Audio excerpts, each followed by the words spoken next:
Welcome to This Explainer.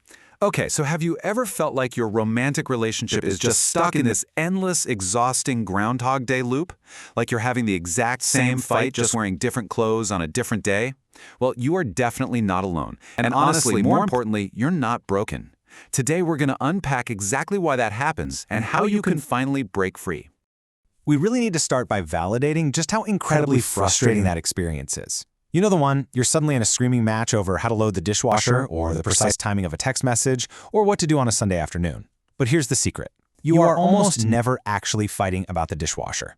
Those surface-level arguments are just a cover story for what relationship experts like to call the waltz of pain.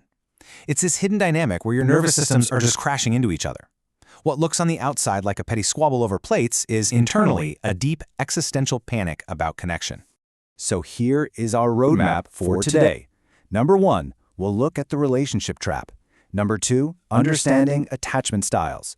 Number 3, the anxious avoidant dance. And finally, number 4, practical steps for healing. Let's dive right into Section 1, the relationship trap. Whenever tension spikes in our relationships, our brains absolutely love to look for a bad guy. It's human nature, right? But relationship experts point to a concept called the versus illusion. The licensed marriage and family therapist Figs O'Sullivan hits the nail on the head here. He points out that couples completely mistakenly view each other as the enemy. The anxious partner isn't just being too needy, and the avoidant partner isn't just emotionally unavailable. The actual bad guy, it's the systemic loop you are both caught in. You built this trap together, mostly unconsciously.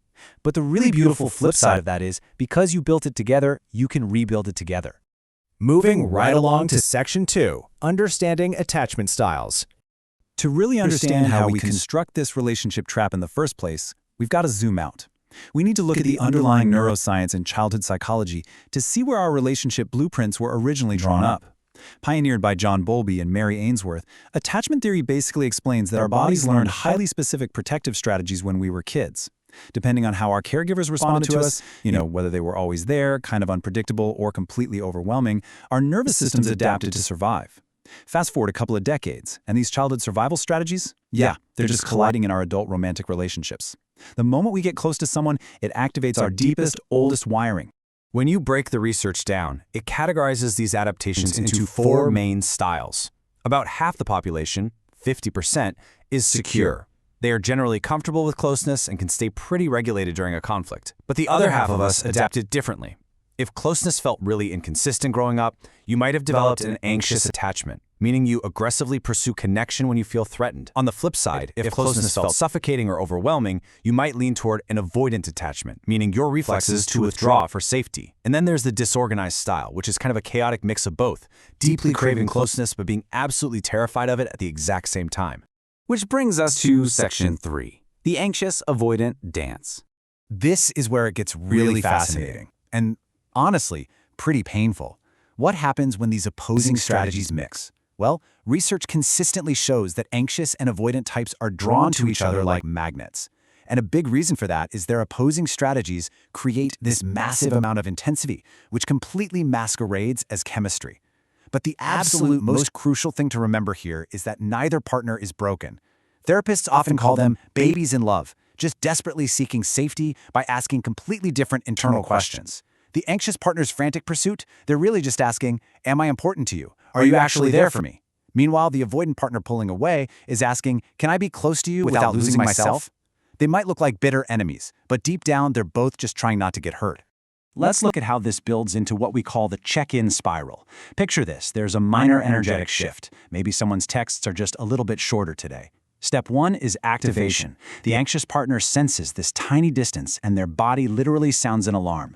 That leads to Step 2, pursuit, where they frantically ask for reassurance. Then comes Step 3, withdrawal. The avoidant partner registers this pursuit as a heavy demand, gets completely flooded and pulls back, which leads right into Step 4, escalation.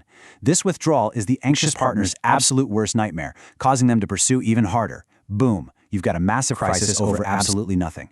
So why on earth does this cycle persist? It's remarkably resilient because both partners are actually responding completely rationally to perceived threats to their nervous system. And tragically, their reactions perfectly confirm each other's deepest childhood wounds.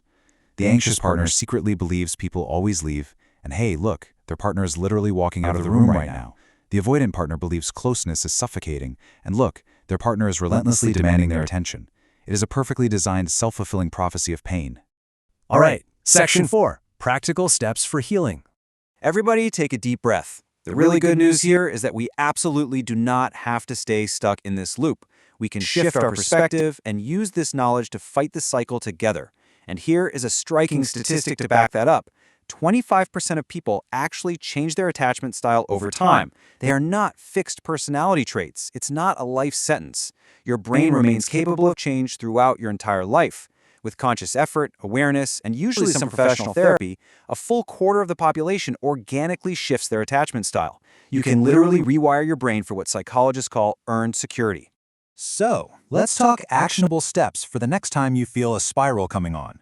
First, for the anxious partners, force yourself to pause for 15 minutes before pursuing. Just let your nervous system cool down a bit.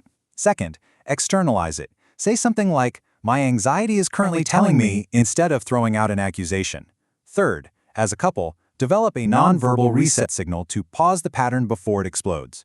Fourth, for the avoidant partners, if you need to take a time out because you're flooded, you absolutely must give a specific return time. You can't just vanish. And finally, always try to seek the underlying need beneath your partner's behavior. Now, real change obviously isn't going to happen overnight. It requires what therapists call the proof of work of empathy. You have to practice low-time preference love. What that means is you have to be willing to tolerate some pretty serious discomfort in the present moment in order to build something secure and lasting for the future. It's all about celebrating those small wins, you know? When the anxious partner manages to self-soothe instead of sending that 10th frantic text message, or when the avoidant partner manages to stay engaged for just 5 minutes longer than they wanted to, that right there is how you slowly, painstakingly rewire your nervous system for secure attachment. Let's wrap up this explainer with a final thought I want you to take into your next relationship challenge. Now that you can actually see the invisible strings pulling at both of your nervous systems, what are you going to do? Will you keep treating your partner as the enemy? Or will you finally team up, recognize this waltz of pain for exactly what it is, and do the beautiful, messy work of healing the system you've built together? The choice and the clarity is totally yours.